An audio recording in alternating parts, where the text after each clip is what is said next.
I'll start off with a quote from a book I owned when I was 15 starting off my journey, and it said, "A dress is a dress and a costume is a costume." The reason is a costume is very specific for a specific world, for a specific character, in your specific production. It's all tailored for someone. It's how you imagine the world and how you imagine each character. It's all unique, and it should be unique, and it should feel inspired, and it should be a creative process that gets you there.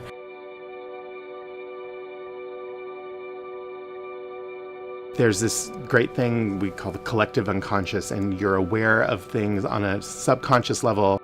There are associations with color and the way things fit and certain garments that you don't even think about. They just become a nonverbal communication tool.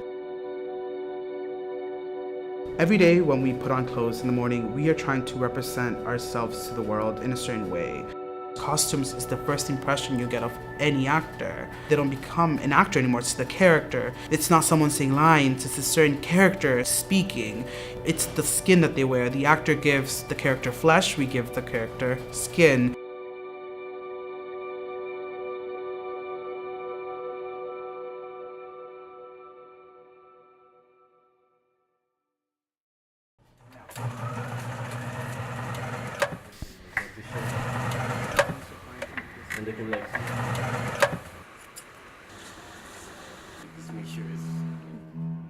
My name is Johan Gallardo, and I am the costume designer for Theater UCF's production of She Kills Monsters.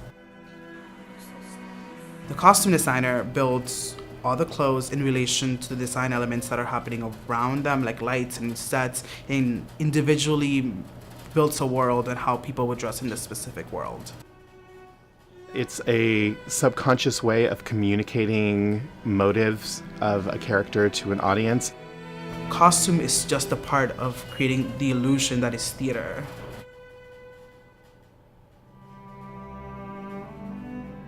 Because of the amount of time it takes to process the design work, we start usually 6 to 9 months ahead of time with the design meetings.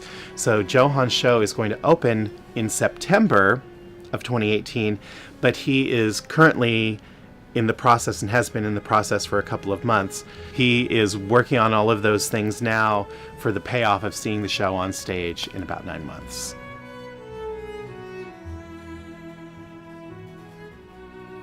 She Kills Monsters tells the story of Agnes, whom explores the world of Dungeons and Dragons as a way to connect with her little sister who passed away.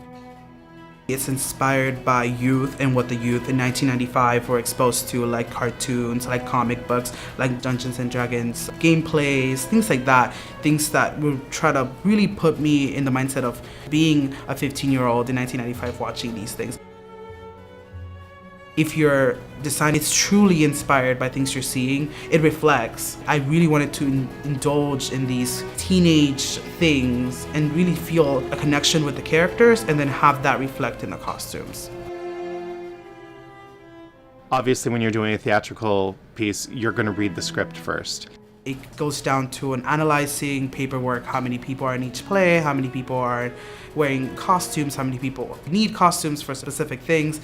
You're going to look for any clues that are in what the character says, what other characters say about them, maybe in some of the stage notes, stage directions. And once you've got that, you're working with another team of designers. In design meetings, you conceptualize the play, you imagine what the world's going to look like, and eventually it starts to shape into costumes.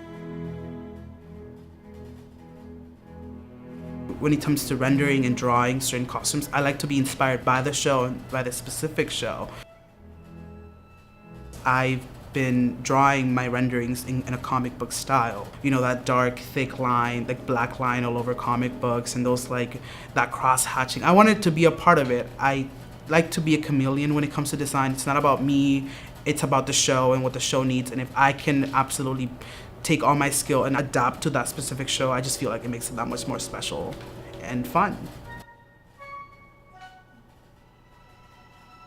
One of the things that we do as designers, we create what a lot of people call a costume Bible. It's a binder or a book that has all of our research and all of the swatches of the different fabrics we're considering for the different characters. It will have copies of our drawings, and we put it all in one place, so it sort of becomes like our little microcosm of our brain for that show.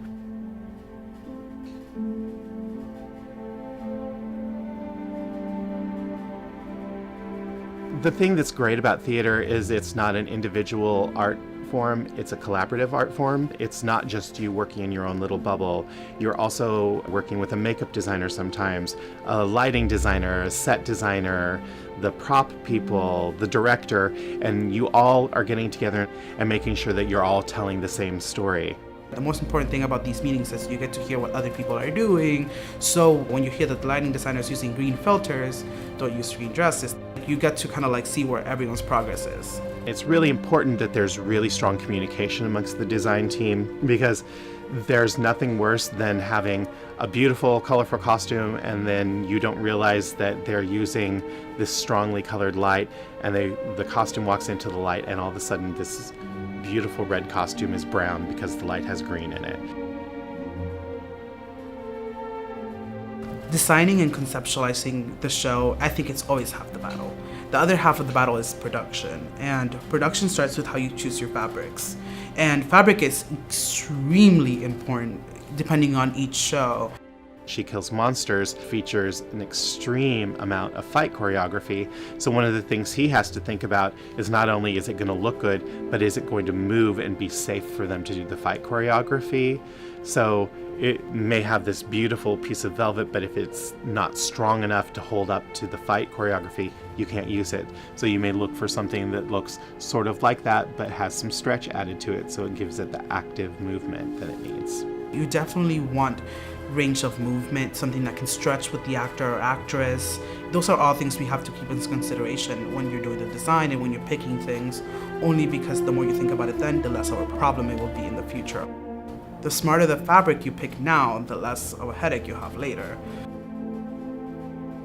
For each character, you may do multiple plates and have different options for fabrics that then you're seeing with the director, and you're feeling the fabric and feeling the weight of the fabric and how it's going to flow, and make sure that it's going to flow and do what you need it to do in terms of the costume.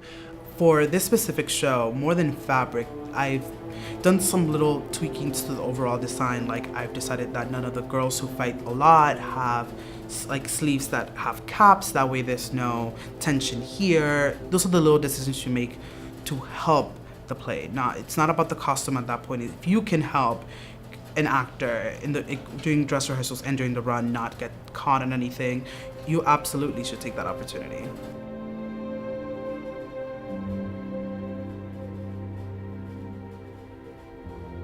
Communicating with my peers is absolutely my favorite thing to do here in the costume shop and around Theater UCF, only because anyone you talk to has so much information. Everyone's brilliant and everyone's really learning their craft so well that you can only go right by talking to people about a certain idea and what they can give to that idea to make it better.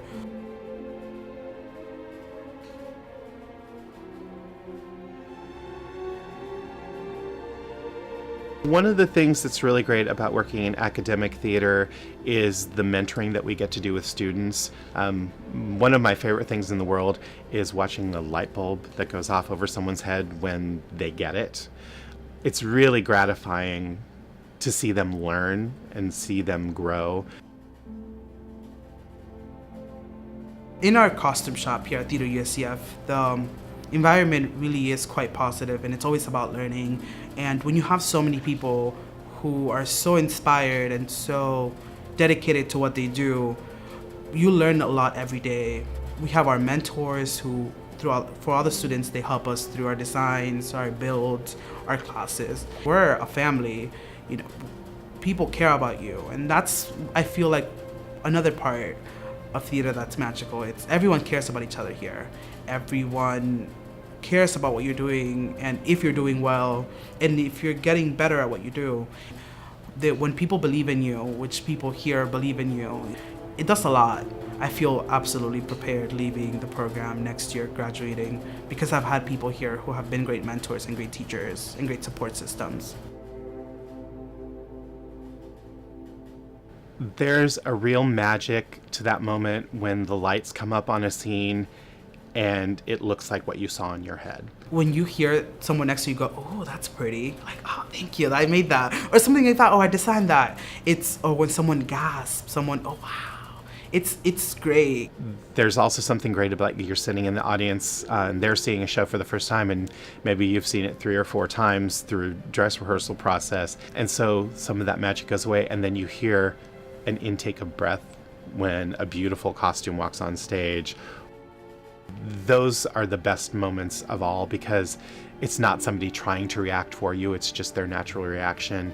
Anyone who does theater first does it for themselves and second does it for the audience. Seeing everyone, enjoy it and be there, present, and not even just enjoy your costumes, just enjoy everything. It's just makes it all seem worth it. And it is worth it.